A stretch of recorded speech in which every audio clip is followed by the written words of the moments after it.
و گاهی برادرها سر من انتقاد میکنه که مولوی صاحب تو خودت عالم هستی، از دهنت چی می فاش میبرایه، فاش میگی، بد میگی، علما را بد میگی، لعنت میگی. من میگم که نه، تو خبر نداری. لعنت الله گفته. الله میفرماید کسی که حکم الله را پنهان میکنه، در قرآن کریم عالمی که حق تابعداری نمیکنه، کتمان حق میکنه، او را سگ گفته. که عالمی که بیان نمیکنه دین به مردم، او را خر گفته. نعوذ بالله. الله میگه ان الذين يكتمون ما انزلنا من البينات والهدى من بعد ما بيناه للناس في الكتاب اولئك يلعنهم الله ويلعنهم اللاعنون. کسی که کتمان میکنه آن چیزی را که الله میگه ما در کتاب بیان کردم برای مردم و این مردم بیان نمیکنه، این مردم کدام طایفه است؟ الله میگه سر ازی الله لعنت میگه و هر چیزی که لیاقتی لعنت گفتن نداره. ماهی و پرندم سرش لعنت میگه. دیگر خود چی میکنی؟ این کاری من نیست. بیا اینو علی برات میگم. ششم سورت کی آیت امی است. میایا رسوم جاهلیت خدا ترجمه میده بالای حکم الله. سمجوته جور میکنه، راه ها را جور میکنه. دختری فلانی زنا کده، بچهش زنا کده، آلی سرش یاد دور از زدن و سنگسار است. این جمعی ملای ناملا، ملکی ناملک، آجی ناجی جمع میشه، فیصله میکنه. ما و شما برای خود یک سنگ داریم. کدام سنگ داره؟ سنگ ظلم، سنگ کفر، سنگ بیغیرتی. این مردم ها در روز قیامت جواب میدن. لذت ها را، زنا ها را بچه فاسق برادر فاسق کرده. اینی آجی ملا، اینی وکیل جمع میشه.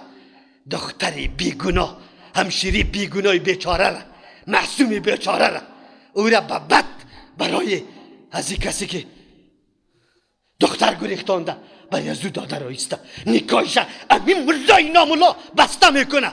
و من لم یحکم بما انزل الله فاولئک هم الکافرون. ترجیح میده احکام جاهلیت، رسومات جاهلیت، رسومات قومی را. امروز نکاحایتان به چی میشه؟ راستتان بگوید. هرش کردن زن چیز دیوسی نیست، بیغیرتی نیست. رویز چیره لچکو زنگو جاملیشه، زینتیشه، خب با محترم گل پوش کو، خب نشان نما کو که کلی مردم بیا برگ بزنه، یک دفعه او رسی کنه، باز کوچه بگردان شه، باز فیلم پوری کشه، باز در اینترنت بنداز شه، باز نه قطع امی بیناموسی نعوذ بالله، قطع امی زنید در مجلس عام اختلاط مرد و زن رقص بکو، سینه چپه کو. او بی غیرت ظالم، کدام حکمتو حاکم کردی؟ تو سبا جنازه داری، تو سبا نماز میخونی؟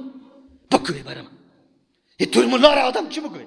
اینی ملا اینا ملا میره نکاح اینی طور فاسقا را بسته میکنه دور از حاضر مجلس مسلمان های واقعی. کدام بی غیرتیست که دی دین نامده؟ ای دختری که میره در تلویزیون رقصا میکنه، سینه را چپا میکنه، او برادر داره؟ برادر دیوس نداره؟ پدری دیوس نداره؟ کوکوی دیوس نداره؟ بابای دیوس نداره؟ سبا باز او خبیث انفجار کشته میشه میگه شهید شد، شراب خورده میگه شهید شد، دزدی نکرده میگه شهید شد، رقصا را کرده. و کسای فاسقای فاجرای که در گردش چک چک میکنه، در زیر پول پیسه او گم میشه. او دختر، او جماعت کدام جماعت است؟ این فیصله با کدام فیصله است؟ دین تنها امیر میگه یک وقت نماز بخوان، تسبیح از دروغی را در دست بگی، دین است.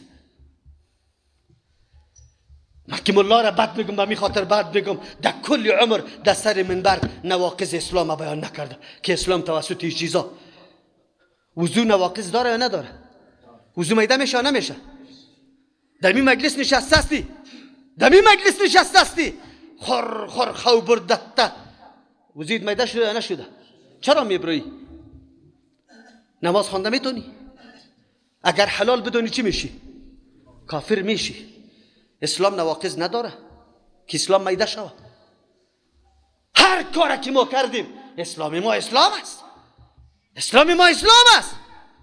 کل عمر در دنیای کفر تیر کرده، شراب خورده، کسی شاهد نداره، سرش که همین نماز خوانده باشه، کل عمر در زنا تیر کرده، مردیش اینجا بیایه این ملای خبیث برش چی میکنه؟ برای 2 روپه، برای 100 روپه، برای 1000 روپه، گاهی ده او سرش گاهی ده ای سرش رفته رایسته. بسیار خوب جوان بود، بسیار نیک جوان بود.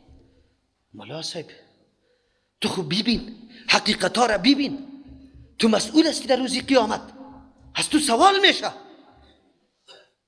مصداق آیت 6 صورت شد که کفر است، 6 صورت و کلش تعلق به عقیده داره. یکی کفر عملی است که کافر مخرج از ملت گفته نمیتونه. یک شخص است، پدر است، دخترش روز مرا میبرایه، لج پیشن کدگی در دفترها میره کار میکنه، قطعی بچه دیده شده، عکساش برآمده. امی آدم اعتراف داره که زناست، این حرام است، خجالت میکشه. بازم این آدم چی میکنه؟ والا غریب استم، اگر دخترکم کار نکنه باز کرای خانه را از کجا کنم؟ مولوی صاحب من پشت کرای خانه میگردم. این مردکه او حکمه گشتن دختری خدا روا نمیدانه، لیکن هوا و خواهش دنیا او را وادار به این ساخته که دختر اجازه بده. این حکم فردی است. قاضی میگه که همین فیصله را که میکنم این به غیر ما انزل الله است و این فیصله کفری است و اعتراف داره که این فیصله غلط و حرام است و ما از هدایت، از راه هدایت یک طرفه شده، لیکن به خاطر ازی که رشوت میگیره، $5 را دیده، این فیصله را میکنه، این را کفر عملی میگه. بله گناه عظیم است، گفتم از زنا کردن بالاتر، از قتل کردن بالاتر است، اما کافر برش گفته نمیتونم به خاطر ازی که اعتراف داره که این حرام است. 7 صورت شد در آیت، 1 صورت عدم کفر است، 6 صورت دیگه که تعلق به عقیده داشت کفر میشه. آلی او دوستای ما که تاپا خود مفتی جور کرده به یک روز ترجمه نشستن، به یک مجله خواندن، به یک رساله خواندن، خلاص بعد از او دیگه مفتی قوی است، فتوای عادی نمیده، فتوای میده شدن وضو باقی ماندن وضو را نمیده، فتوای را میده که زنش از سرش چی میکنه؟ طلاق. فتوایی را میده که باید جنازی آدم خوانده نمیشه، فتوایی را میده که در مقبره مسلمان ها گور نمیشه، فتوایی را میده که یا آدم منفور جامعه مسلمان از سلام سرش داده نمیشه، فتوایی را میده که استغفاری آدم درست نیست، چرا کافر و مشرک استغفار نمیشه. جوان تینالی فکر بکو که تو چه قسم فتوا میدی. تنها درد و رنج وادار آدم نمیسازه که مرا شکنجه کده یک کسی در مقابلش بخیزم دلم درد کده بسیار زجر دیده میگم کافر هستی. نمیشه.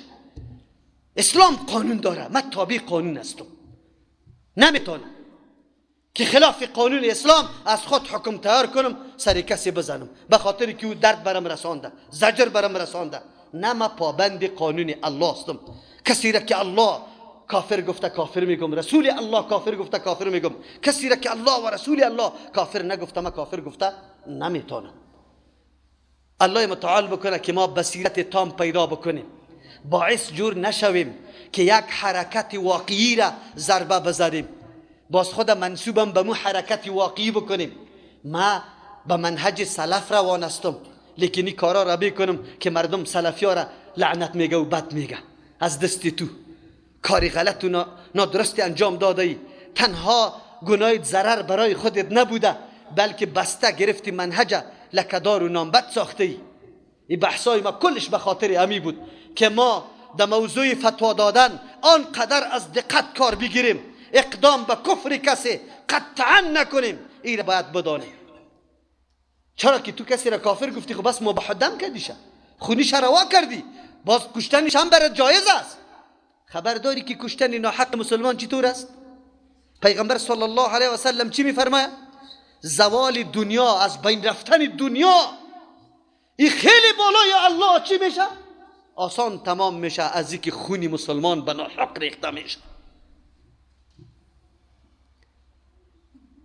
فتوای تدقیق باش، نشوه که نعوذ بالله منجر به بسیار گناه ها شوه. الله متعال بصیرت کامل در دین نصیب ما بکنه که ما واقعا دین خود از منبع اصلی خود بگیریم، مختلط نسازیم، تحقیق بکنیم، دنبالش بگردیم و بعد از او الله متعال توفیق عمل بر ما نصیب بکنه که ما باشیم یقینا دین خود عمل کرده باشیم. همینطور نمیشه که ما خود یک طرفه میگیریم، دنبال و تحقیق دین نمیگردیم، میگیم که نه مسلمان هستیم. اینطوری مسلمانی نمیشه. ما باز توصیه ما ایست جوانا، شما حماسه داری، غیرت داری، بسیار غیرت شما را برمی انگیزه، لیکن چی بکنی امروز؟ از دست چی می آید؟ چقدر مردم تو شریک ساخته ای با این گپایی که قرآن گفته، با این گپایی که رسول الله صلی الله علیه وسلم گفته؟ چقدر اقاربی تا دعوت داده ای؟ چقدر محنت کشیده ای؟ تو یک کمی خو لا اقل حجت خود سرش ثابت خو بکو، حجت خود سرش ثابت بکو. آن چیزی که در قرآن حدیث شنیده رساندن از او سری تو فرض است، تو امور برسان. قبل از اینکه ما این کارا را انجام بدیم فقط ما مفتی ها جور شدیم خنجر است، خلاص سرا را بریده برو خیر و خلاص و فکر میکنی که من نجات یافتم. فکرت باشه که تو را ابلیس لعین از راه دیگر خطا میکنه، خیلی بالا میبرته، لیکن اینطور سکوتت بده که باز دیگه کشیده نمیشی از او چقوری. فکرت باشه دین بسیار دقیق است، فتوای دین بسیار تحقیق طلب داره، سرسری و سطحی نیست که هر کس فتوا بده. آسان گپ تکفیرش کردم، فلانی را تکفیر کردم. خب جناب تو تکفیر کردی؟